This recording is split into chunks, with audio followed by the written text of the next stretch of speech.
अस्सलामुअलैकुम वरहमतुल्लाहि वबरकातुहू। अल्हम्दुलिल्लाह ईवीएस की आज ही हमारी 6वीं क्लास है, जिसमें आज हम लोग कुछ कीड़े मकोड़े और हशरात के बारे में और कुछ परिंदों के बारे में पढ़ेंगे इंशाअल्लाह। तो चलिए, सबसे पहला है आपका चूंटी यानी कि आपकी एंट्स। अगर हम लोग एंट्स के बारे में बात करें तो ये चूंटियाँ अपने वजन से तकरीबन 50 गुना ज़्यादा वजन उठा सकती हैं। यानी उनका असल जो उनका वेट होता है वो अपने वेट से 50 गुना ज़्यादा वेट वाली चीज़ भी उठा सकती हैं। और चींटियों के सर के ऊपर यानी सामने 2 मुहास पाए जाते हैं। यानी जैसा कि आपको यहाँ पर नजर आ रहा, ये जो छोटे छोटे जो टिपके दिख रहे हैं आपको, यही वो चींटियों के मुहास है। तो ये मुहास चींटियों को चाहे कहीं पर भी ग़िज़ा क्यों ना हो, वो ग़िज़ा वहाँ पर मौजूद होने की इत्तला देते हैं। यानी ये मुहास के जरिए जब ये मुहास उन लोगों को इत्तला देते तो वहाँ पर चींटियाँ ग़िज़ा के पास जाकर अपनी ग़िज़ा को हासिल करती हैं। अगर हम लोग मज़ीद चींटियों के बारे में बात करें तो चींटियाँ अपने बिलों को मिट्टी के जरिए बनाती हैं। यानी मिट्टी का इस्तेमाल करते हुए छोटे छोटे फुट्टों को वो तैयार करती हैं।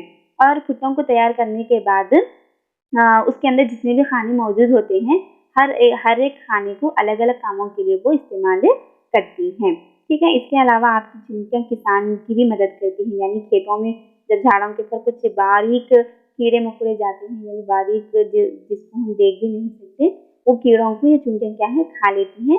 इस तरह से वो किसान की फसल को तबाह होने से भी महफूज रखती हैं। अगर हम चींटियों के बारे में और मज़ीद बात करें तो चींटियाँ जब अपने बिलों से दूर जाती, यानी ग़िज़ा की तलाश में जब वो बाहर निकलते अपने बिलों से, तो वो बिलों से निकलते वक्त अपने मुंह से एक किस्म का मादा खारिज करती, यानी एक किस्म का मादा छोड़कर जाती, जिसमें एक किस्म की खास बो पाई जाती है। ठीक है। और जब वो वापस उन लोगों को ग़िज़ा मिलने के बाद जब वो वापस अपने बिल को वापस होते रहती हैं, तब वो बो के ज़रिए ही वो अपने बिलों तक वो वापस आती हैं। ठीक है। ये एक चींटियों की खास बात है। और चींटियों के अंदर 4 किस्म की चींटियाँ होती हैं, जिसमें नर चींटियाँ पाई जाती है, मादा चींटियाँ पाई जाती हैं और मजदूर चींटियाँ पाई जाती हैं, और एक रानी चींटियाँ भी इन लोगों के अंदर पाई जाती हैं। ठीक है। और जो मादा चींटियाँ हैं वो अंडे देती है, और उनकी हिफाजत करना और दिगर जो दूसरे चींटियाँ हैं उन लोगों को ग़िज़ा फराहम करना और बिलों को तैयार करना, फिर अगर वो बिल टूट गए तो फिर उसकी मरम्मत करना जैसे काम ये मजदूर चींटियाँ करती हैं। तो ये है आपकी चींटियाँ। वीडियो पसंद आ रही हो तो प्लीज़ लाइक कीजिए और मेरे चैनल को सब्सक्राइब भी कर लीजिए। अगला जो है वो है आपकी शहद की मक्खियाँ। शहद की मक्खियाँ अक्टूबर से दिसंबर के महीने में अंडे देती हैं और ये हमेशा ग्रुप की शक्ल में ही जिंदगी गुजारते हैं। यानी इंफरादी तौर पर नहीं रहते, बल्कि मजमूई तौर पर ये लोग एक अच्छा जिंदगी गुजारते हैं। ये क्या है, सैकड़ों मक्खियाँ मिलकर अपने लुआब से, यानी उनके जो मुंह से जो लुआब निकलता, वो लुआब के जरिए क्या करते वो लोग अपनी छत को तैयार करते हैं। और इनके अंदर एक एक मक्खी क्या है, वो छत के अंदर एक एक खाने में रहती है। यानी हर मक्खी के लिए अलग अलग एक खाना मौजूद होता है। ठीक है। और इसके अलावा हर छत्ते में एक रानी मक्खी भी होती है, और इन छत के अंदर सबसे ज्यादा क्या है, आपकी मादा मक्खियाँ पाई जाती है। यानी फीमेल मक्खियाँ इसमें ज्यादा होती हैं और नर मक्खियाँ बहुत कम पाए जाते हैं इन लोगों के अंदर। ठीक है। और जो भी बाकी के जो बचे हुए मक्खियाँ रहते हैं, वो पूरे के पूरे मक्खी क्या करते, बहुत सारे मक्खियाँ काम करने वाली मक्खियाँ होती हैं। यानी फूलों से रस लेकर आना या फिर छतों को तैयार करना, ये जो भी काम रहते हैं वो बाकी के दूसरे मधुमक्खी यानी फीमेल मक्खियों का काम रहता। ठीक है। अगर हम लोग मज़ीद ये शहद की मक्खी के बारे में बात करें तो शहद की मक्खियों को अगर हम लोग उनके घरों को नुकसान पहुँचाए तो वो क्या करते हैं, डायरेक्ट आबादी वाले खिलौनों पर हमला करते वो।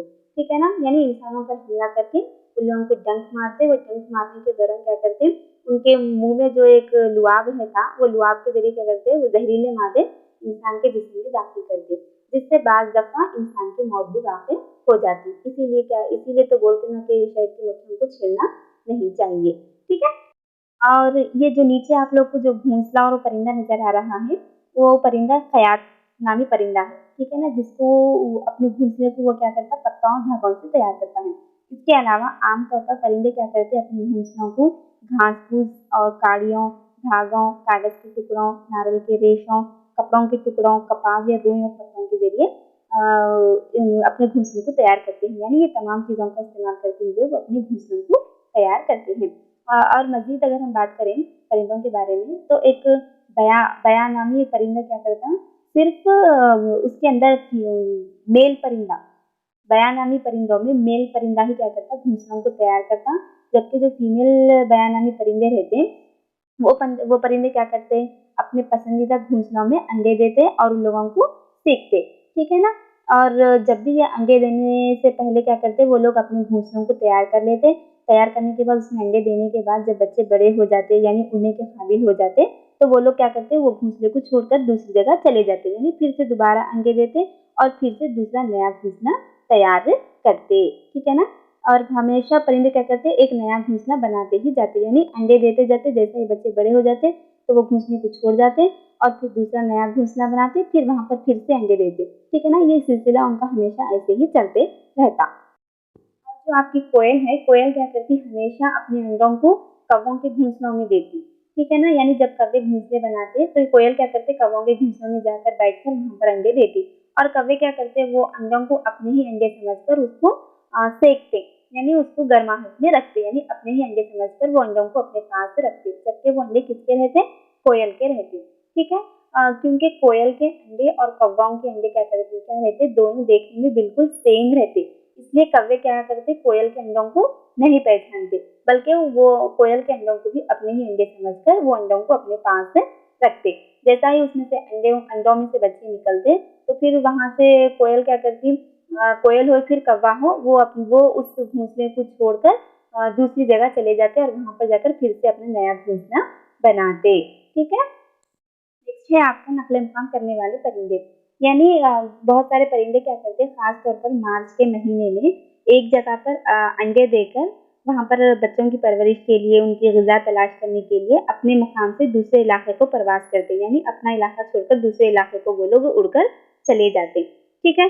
आप लोग देखे भी होंगे कि आसमान पर बहुत सारे परिंदे एक कतार में, यानी एक ही कतार में उड़ते रहते, ठीक है ना। तो वो लोग क्या करते, अपने इलाके को छोड़कर दूसरे इलाके को ग़िज़ा की तलाश में वो लोग परवाज़ करते रहते।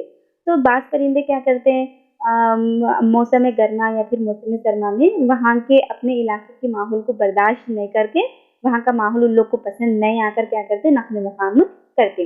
तो ऐसे परिंदे जो एक मुकाम से दूसरे मुकाम को नक़्ल मुक़ाम करते, चाहे फिर वो ग़िज़ा की तलाश में क्यों ना हो या फिर वहाँ का माहौल पसंद नहीं आकर क्यों ना हो, तो ऐसे परिंदों को हम लोग क्या कहेंगे, नक़्ल मुक़ाम करने वाले परिंदे कहेंगे, ठीक है ना। नक़्ल मुक़ाम करने वाले परिंदों से एक बात याद आई, आपके जो APJ अब्दुल कलाम हैं, ये हमेशा क्या करते थे, हमेशा रोज़ाना समंदर के साहिल पर जाते थे और वहाँ पर जो उड़ने वाले जो परिंदे हैं वो परिंदों का हमेशा मुशाहिदा करते थे, ठीक है ना, कि वो किस तरह से उड़ते हैं, और ये तमाम परिंदों का वहाँ पर बैठ के वो गौर फ़िक्र करते थे, और उनकी यही गौर फ़िक्र उनको रॉकेट बनाने में उनको आमदा किया, यानी रॉकेट बनाने का उनको आइडिया आया और ये परिंदों को देखकर ही वो रॉकेट बनाने की तरफ राग़िब हुए, ठीक है ना। तो इस तरह से APJ अब्दुल कलाम आज़ाद ने रॉकेट को ईजाद किया, और ये क्या है, एक अजीम शख्सियत है, और यही सोच रॉकेट ही बनाने का जो